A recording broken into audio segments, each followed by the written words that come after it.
Hello, fellow music nuts, it's me, Cubby, with another personal spin and a different layout on the videos as well. Trying something else after some really handy constructive criticism. So, today's video is a review of Outside by David Bowie. I almost forgot the name of the album, which is his, I don't know what number album, but it was released in 1995. And it's also his longest album at 74 minutes and 30 something seconds, which I rounded up to 75 minutes.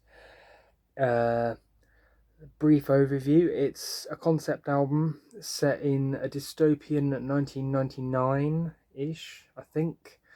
I'm a little bit hazy on the actual concept. Something to do with detective and art theft or something, and murder, dead bodies. It's an interesting concept. It also sees David Bowie teaming up with Brian Eno again. And I have to say, it's a wildly different album to the previous album, Black Tie, White Noise, which was kind of a new jack swing / R&B sort of pop album. This is a heck of an album. It's a challenge, let's put it that way. It's a challenging album to listen to, not just because of the length, but because the music in it itself is quite challenging. He's clearly taken quite a lot of influence from Trent Reznor as well as Brian Eno. There's quite an ambient feel to the album, but there's also a lot of industrial sensibilities, sparseness. It's kind of an arid texture to the album. It's quite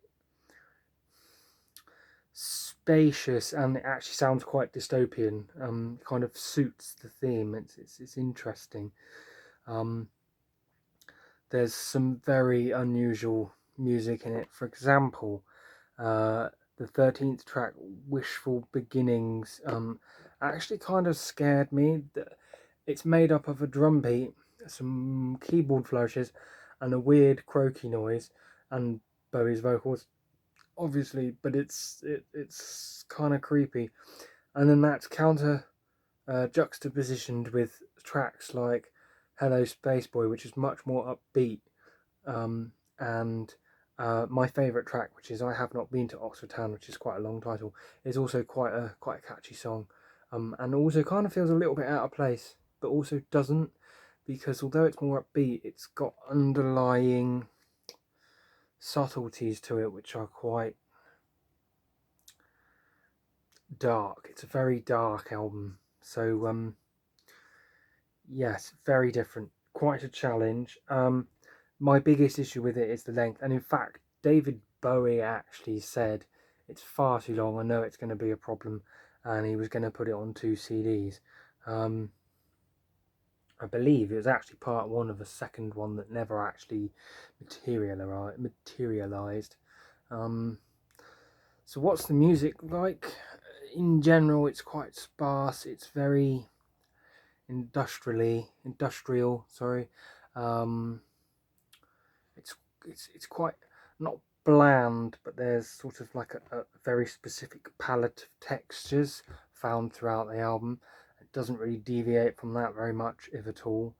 Um, it's kind of a haunting album. I find it quite a scary album to listen to. And the biggest point of it is it's challenging. It's definitely challenging. Probably his most challenging album to listen to, actually. Because again, there's quite a lot of experimentalism. It's quite arty. It's not your typical sort of like pop rock album or anything like that. It's very much a sort of muso album. I think that's the word. So there we go. Now, what would I rate the album? That's difficult, because while I like a challenge, I feel it's not a perfect album. There are aspects to it, especially the length, that I feel could have been better. While it's very challenging, nothing really sticks out except the three mentioned songs, which is Hello Space Boy, I have not been to Oxford Town, and let me just check the back. We Prick You, which is kind of a drum and bass song, which I quite liked. But generally nothing stands out particularly. It's almost like everything wants to be seen as one piece. I'd probably give it 7 out of 10 drums. 7 out of 10 drums. And that concludes this specific review for David Bowie's Outside album. Thank you for watching. I have been Cubby. This has been a personal spin, and this has been a review of David Bowie's Outside album. If you enjoy my reviews, please like and subscribe, and comment what you think about this album, and explain what you don't like and what you do like and things like that. It's always interesting to hear other people's opinions, and I will see you in the next video. Thank you for watching. Goodbye. Oops.